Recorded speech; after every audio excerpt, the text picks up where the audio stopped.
Hello friends, स्वागत है आपका अपने चैनल में। 2020-21 में एकेटीयू ने फर्स्ट ईयर के सिलेबस में काफ़ी बदलाव किया हुआ है। अपने इस वीडियो में मैंने एकेटीयू के पूरे सिलेबस का डिस्कशन किया है कि कौन से सब्जेक्ट प्रैक्टिकल है, कौन से थ्योरी है, कौन कितने लेक्चर्स का है, किस सब्जेक्ट्स में ज़्यादा बैक आती है और किस में कम कंसंट्रेशन करना है।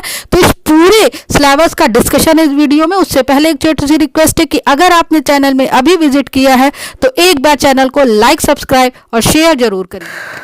थोड़ा फर्स्ट ईयर के बेसिक के बारे में पढ़ते हैं। जो फर्स्ट ईयर होता है वो 2 सेमेस्टर, फर्स्ट सेमेस्टर और सेकंड सेमेस्टर में डिवाइड होता है, क्योंकि फर्स्ट ईयर में सारी ब्रांचेस जो होती है वो कॉमन होती है। भले आपने इलेक्ट्रिकल में, मैकेनिकल में कहीं पर भी एडमिशन लिया हो, लेकिन आपके जो सब्जेक्ट्स होते हैं वो कॉमन होते हैं। सेकेंड ईयर में आकर के सब्जेक्ट्स में बदलाव होता है।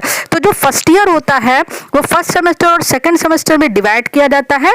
फर्स्ट सेमेस्टर को फिर से ग्रुप ए और ग्रुप बी में जो है वो डिवाइड करते हैं, क्योंकि नंबर ऑफ स्टूडेंट्स बहुत ज़्यादा होते हैं, ब्रांच बहुत ज़्यादा होते हैं, तो ग्रुप ए और बी में डिवाइड करते हैं। ग्रुप ने कुछ भी हो सकता है, ये यूनिवर्सिटी ने कोई डिसाइड नहीं किया हुआ है। दूसरी बात, फर्स्ट सेमेस्टर में जो सब्जेक्ट होते हैं वही सब्जेक्ट हम लोग सेकेंड सेमेस्टर में पढ़ते हैं। तो अब जाइए जानते हैं सिलेबस के बारे में। ये बीटेक फर्स्ट ईयर का सिलेबस है सभी ब्रांचों के लिए एक्सेप्ट बायोटेक्नोलॉजी और एग्रीकल्चर के लिए। आप यहाँ देख रहे होंगे, अगर फर्स्ट सेमेस्टर का सिलेबस है तो उसका स्टार्ट कोड 1 होगा, और अगर सेकंड सेमेस्टर का सिलेबस है तो वो स्टार्ट जो है वो 2 कोड से होगा। अब यहाँ पर आप देख रहे होंगे कि कई जगह जो है वो स्लैश लिखा हुआ है। तो स्लैश का है, जैसे यहाँ पर लिखा हुआ है आपका engineering physics slash engineering chemistry. इसका मतलब है कि अगर ग्रुप ए वाले इंजीनियरिंग फिजिक्स पढ़ेंगे तो ग्रुप बी वाले होते वो इंजीनियरिंग केमिस्ट्री पढ़ेंगे। उसी तरह engineering electrical slash engineering electronics का मतलब है कि ग्रुप ए वाले अगर इलेक्ट्रिकल पढ़ेंगे तो ग्रुप बी वाले जो है वो इलेक्ट्रॉनिक्स पढ़ेंगे।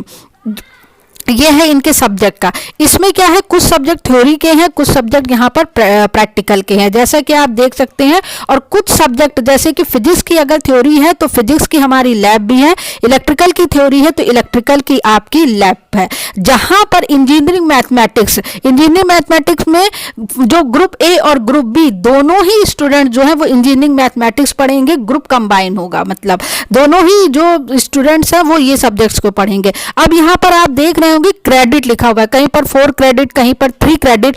क्रेडिट का मतलब होता है एक दिन में 1 घंटे की क्लास। अगर 4 क्रेडिट है तो इसका मतलब है कि उस सब्जेक्ट में उस वीक में 4 घंटे आपकी क्लास चलेगी, हर दिन 1 घंटे की क्लास। अगर 3 क्रेडिट है तो इसका मतलब है कि उस सब्जेक्ट में उस वीक में 3 घंटे आपकी क्लास चलेगी। और जैसे प्रैक्टिकल में आप देख रहे होंगे 1 क्रेडिट लिखा है, तो इसका मतलब है कि उस वीक में 1 दिन आपका प्रैक्टिकल होगा। तो ये सारी चीजें हैं बेसिक, जो हम पहले से आपको मैंने एक वीडियो बना रखा हुआ है जिसमें ये सारी चीजें मेंशन की रखी हुई है। उसके बाद यहाँ पर आप देख रहे होंगे कि जो मार्क्स का डिस्ट्रीब्यूशन है, कहीं पर सीटी लिखा हुआ है वो 30 मार्क्स, वो आपका क्लास टेस्ट है। टीए मार्क्स टीचर असेसमेंट है। इस पर मैंने एक पूरा वीडियो बना रखा हुआ है कि क्या आपके एक्सटर्नल मार्क्स है, क्या आपके इंटरनल मार्क्स है। मैंने डिस्क्रिप्शन स्क्रीन में सबसे ऊपर लगा रखा हुआ है लिंक उसका, और उसके साथ ही एंड स्क्रीन पर भी वो वीडियो, तो आप लोग देखिएगा। टीए मतलब होता है आपके टीचर असेसमेंट, ये आपके इंटरनल मार्क्स होते हैं। और जहां पर ये 100 मार्क्स लिखा हुआ है ये आपके एक्सटर्नल होते हैं, मतलब आप जो यूनिवर्सिटी जो है वो एंड टर्म एग्जामिनेशन कराती है वो ये मार्क्स होते हैं। इसके बाद देखिए यहाँ पर कुछ सब्जेक्ट है सॉफ्ट स्किल्स। सॉफ्ट स्किल्स वो सब्जेक्ट है जिसको हम लोग पढ़ते हैं जो में हमारे मेन इंटरव्यू में होता है। अब हम लोग 11 नंबर पे आते हैं मूक सब्जेक्ट। ये सब्जेक्ट उसके लिए है जो ऑनर्स डिग्री जो होती है उस वो करेंगे, वो लोग इस सब्जेक्ट्स को पढ़ेंगे। कुछ आर्टिफिशियल इंटेलिजेंस, इन सब्जेक्ट्स को जो है वो जोड़ा गया है। एक सब्जेक्ट यहाँ पर ग्राफिक्स का है जिसका पहले थ्योरी भी होता था लेकिन अब प्रैक्टिकल किया गया है। तो ये सिलेबस के बारे में कुछ जानकारी है। जो हम लोगों ने पीछे सब्जेक्ट्स पढ़े तो उसकी मैं एक समरी आपको 1 सेमेस्टर की बता दूं। टोटल फर्स्ट और सेकंड सेमेस्टर में 10 सब्जेक्ट मेन थ्योरी हम लोग पढ़ते हैं। एक सब्जेक्ट ऑनर डिग्री के लिए होता है जो मूक सब्जेक्ट होता है, बताया। थ्योरी के 5 सब्जेक्ट होते हैं, प्रैक्टिकल के 5 सब्जेक्ट होते हैं, और 5 सब्जेक्ट ऐसे होते हैं जो थ्योरी और प्रैक्टिकल दोनों कॉमन होते हैं, जैसे फिजिक्स लैब, केमिस्ट्री लैब, और आपकी ये इलेक्ट्रिकल लैब, इलेक्ट्रॉनिक्स लैब, ऐसी जो लैब होती है कॉमन होती है और एक सेमेस्टर में हम लोग पढ़ते हैं। देखिए फर्स्ट ईयर में कोई ऐसा सब्जेक्ट नहीं है जिसमें ये कहा जाए कि 100% रिजल्ट जाता है। कुछ ना कुछ हर सब्जेक्ट्स में बैक स्टूडेंट को देखने को मिलती है, उनके मार्क्स कम आते हैं। लेकिन कुछ सब्जेक्ट्स ऐसे होते हैं जिसमें जो नंबर ऑफ स्टूडेंट्स की बैक होती है वो बहुत होती है, कभी कभी पूरे क्लास की बैक हो जाए है।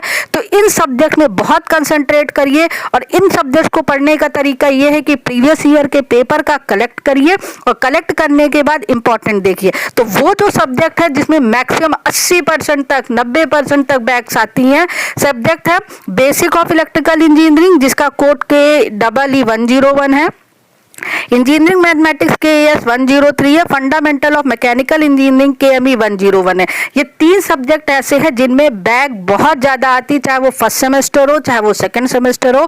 इसके पहले एक सब्जेक्ट इंजीनियरिंग ग्राफिक्स का था जिसमें बहुत बैक आती थी, लेकिन इंजीनियरिंग ग्राफिक्स के अब सब्जेक्ट को हटा करके केवल उसका प्रैक्टिकल कर दिया गया, तो बैक आने के चांसेस अब बहुत ही कम है, लगभग नहीं है। तो यही फर्स्ट ईयर के सिलेबस के बारे में कुछ इंपॉर्टेंट जानकारी थी। अगर आपको कोई प्रॉब्लम हो तो प्लीज़ कमेंट सेक्शन में जरूर मेंशन करिए। इस चैनल में यूनिवर्सिटी संबंधित सभी जानकारी दी जाती है। Thank you very much.